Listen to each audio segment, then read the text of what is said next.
What's going on, guys? So I'm here trying to diagnose the AC system on the 1998 Toyota rav4.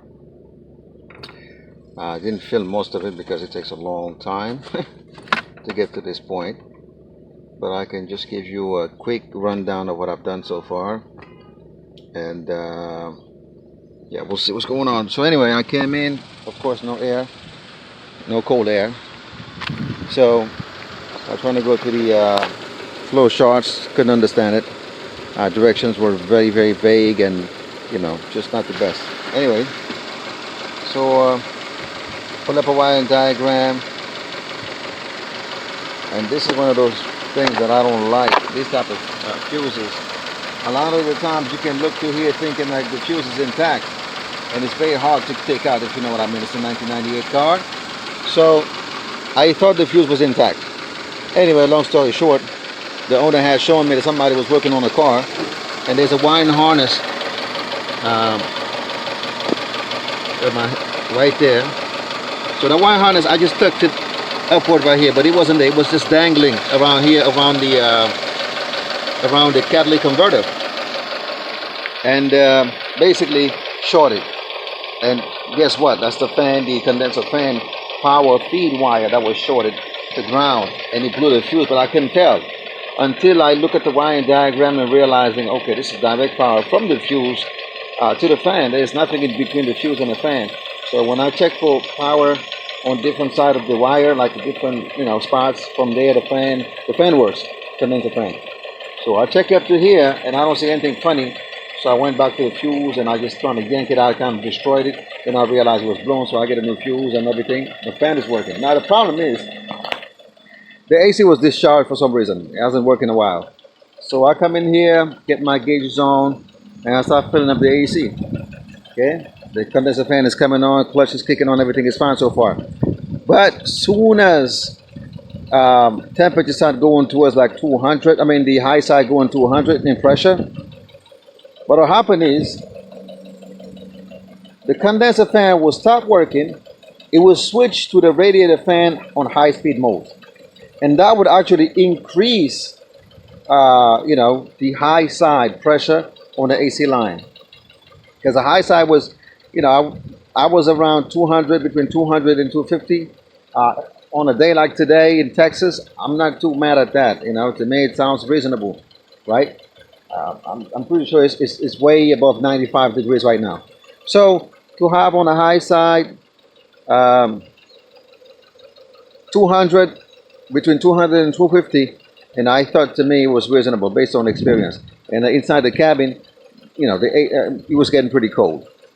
But why is it that when that happens, the temperature of the car, the engine coolant temperature, is at 179, 180? The fan is not supposed to come on. Right now you can tell the fan is not coming on.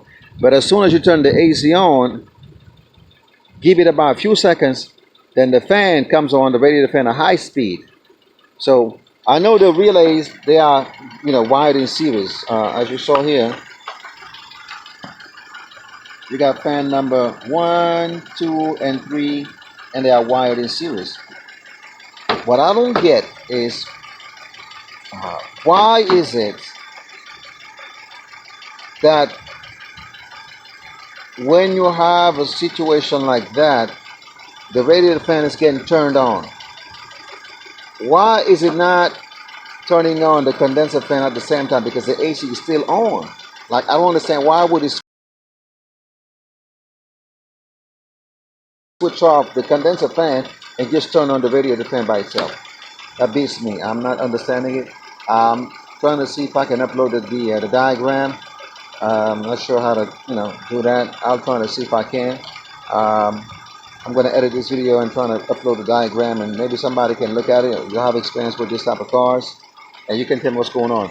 My conclusion at this point is that because the pressure that I'm reading there is not, to me, excessive. I mean, it's around 200, between 200 225, okay? So that's not excessive to me. It shouldn't be at a point where, this other fan is kicking on. I think that's a mistake. What I'm thinking is happening is I'm having a bad pressure switch right there.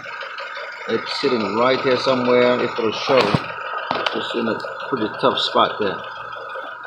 Where am I showing that? Anyway,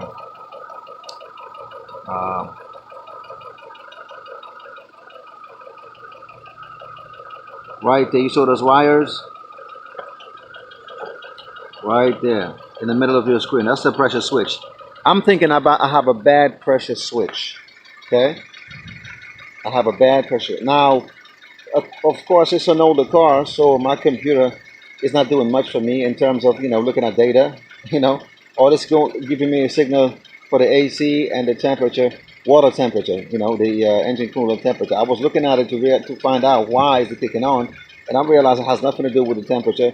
Has nothing to do with the coolant temperature sensor. That's okay because right now I don't have no AC going on and everything is fine. But as soon as I go inside the cabin, I'm going to turn the AC on. You're going to see at first, you're going to see the condenser fan on that side. It's going to turn on, and it's going to work perfectly fine for about a few seconds. Then the condenser fan gets shut off as soon as this one turns into high mode. Also, when I unplug the SAM sensor, when I unplug it, that SAM fan will come on. And so it's if as soon as the pressure is building up inside the AC system, that gets turned off for some reason, and that sets off the fan. So my conclusion, like I said, based upon what I'm seeing, is I have a bad pressure sensor there. So I'm just going to demonstrate what I'm talking about. Picture is worth 1,000 words, I guess. So we're going to go turn the AC on. You can hear the AC kick on. Now let's look at the fan. Oh, this time it's not even doing it. This time it went straight there. I wish I could show you the fan straight there. So I'm going to do something unorthodox here. I'm going to try to release some of the pressure from the hot side just because I want to see for myself for sure. Would it make a difference if I drop the pressure a little bit from the high side?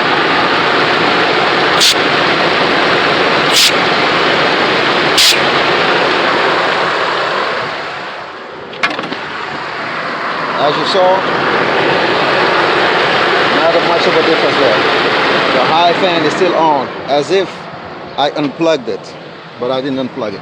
But that's how it's behaving. Yes, we still got cool air here, so let's let it rest up a little bit. I really wanted to show you the way it goes. Really, it'll start with the condenser fan being on, and everything was jolly, and then give it like less than 10 seconds. This fan kicks on. As soon as it kicks on, it turns off that other fan, and then there you go. You let me know what you think about this whole situation. But I believe this is the reason why it's not working properly, because we have a bad pressure sensor there.